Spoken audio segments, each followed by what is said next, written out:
So you've got your new Cavesson to work your horse in hand. We ought to talk about how you fit your Cavesson. One of the first things we want to think about is where it's going to sit on your horse.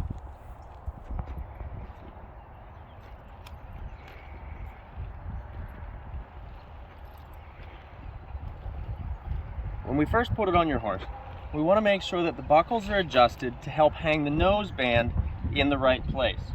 If you're feeling your horse's nose, you'll feel that space where the nasal bone connects to the skull and everything gets solid.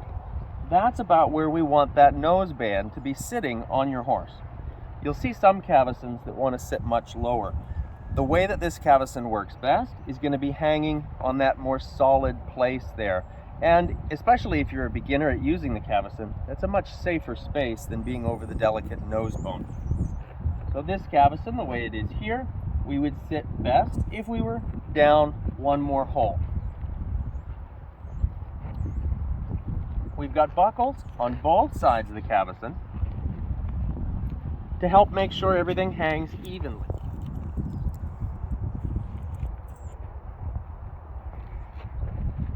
Once you've got those buckles adjusted, then you want to take a look and see how the nose band is fitting on your horse's nose. If we look at Natita here, the nose band, as it's going to come to you, is a little bit wider than her nose. You see we've got quite a bit of space out here. The beauty of this nose band is that you can shape it by hand, and you can shape it anywhere you need to. I'm going to push on both sides here to shape this a little smaller, okay? Now where it was sitting on her nose,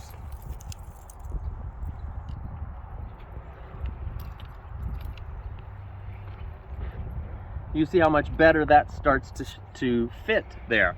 We could come in a little bit more on the sides here, so I can isolate this piece, this bar of the nose band, and bring that in slightly as well.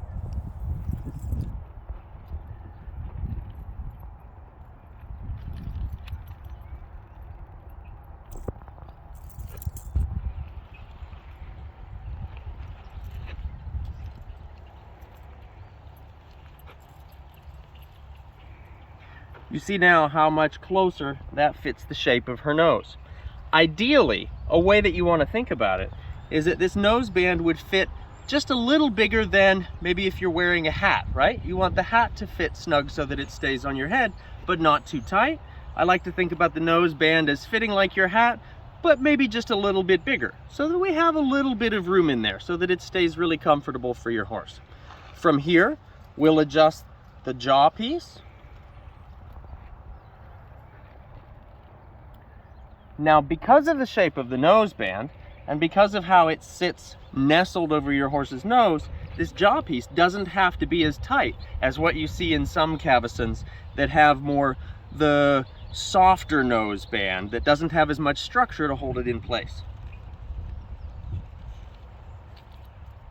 Put that through the keepers.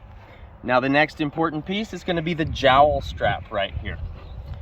As we jaw back on the jowl strap, you'll see how that helps the rest of the crown piece to sit more comfortably around your horse's ear muscles, the muscles surrounding that, and around your horse's TMJ.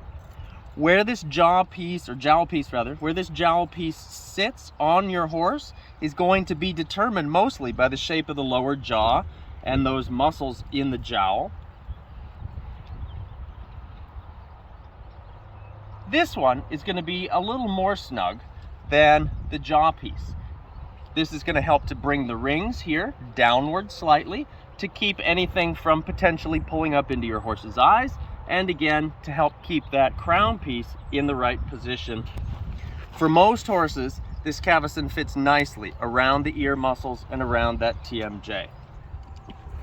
One of the other features of this nose band, for a lot of the in-hand work that we do, your horse is releasing tension. Your horse is learning how to unlock the body, unlock the jaw.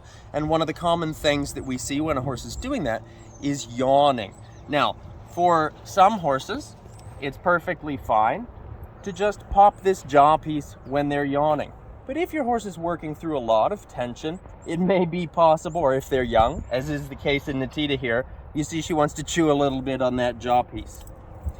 When that's the case, rather than just unbuckling the jaw piece, you can remove it with these little side buttons here. This allows you to still work from the noseband without interfering in the yawning and the releasing that will often happen during the in-hand work. Because of the positioning and the adjustment of the jowl piece, the noseband is generally kept in the right position so that you can even work some of your in-hand work without that jaw piece connected.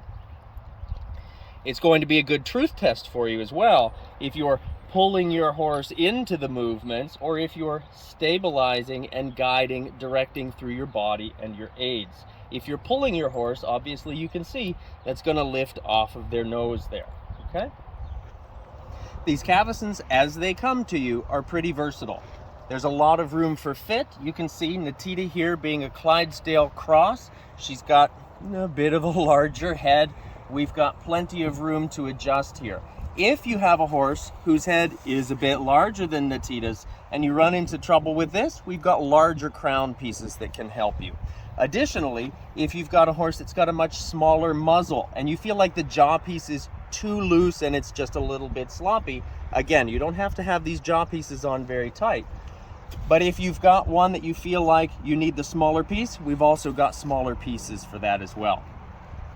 The noseband is made of a special steel that you can shape pretty much as many times as you need to. When I'm teaching clinics, I might have the Cavesson on 6 or 7 different horses a day, shaping the nose to each one. So don't be afraid to shape that from one horse to the next as you're working through your in-hand work. I hope this is helpful. If you have any questions about the use, the fit, or the function of your Cavesson, please feel free to reach out to me through email or through any of our social media. Thanks so much.